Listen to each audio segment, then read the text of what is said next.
por causa do teu amor que as famílias se reúnem, comemoram e ficam felizes no Natal. É por você, Jesus, que nós podemos ter a paz de Deus e a salvação para todo pecador. Querido Jesus, perdoe todos aqueles que só gostam do Papai Noel e dos presentes. Mostre para todos que só Jesus é o verdadeiro Natal. Em nome do menino Jesus. Amém. E não só Papai Noel, também tem que gostar só de Jesus. Para montar os seus lugares agora. E assim eu passei a vida, dizendo, ho, ho, ho. E pedindo que Jesus abençoasse cada criança que eu visse pela frente. Portanto, meus amigos e amigas, confesso nesta noite que eu não sou o principal do Natal.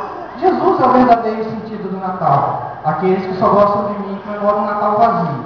Aqueles que sabem que muito mais importante é Jesus, este sim tem um Natal de verdadeira alegria. Não importa se é rico ou pobre. E olha, como eu passo em muitas casas, eu vejo essa grande diferença na noite de Natal.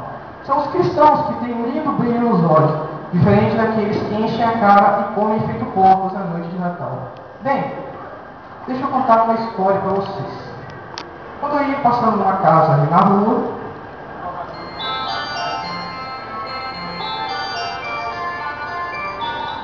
alô? Sim, sou eu. Onde que o pessoal falou? Oi, Lisberto, tudo bem? Calma, para a TV. Você vai trabalhar. O quê? Mexeram no meu trenó. Roubaram o meu toca-fitas. Ai, Antônio. Bom, pessoal, vou ter que sair. Nem o Papai Noel respeita mais. Roubaram o toca-fitas.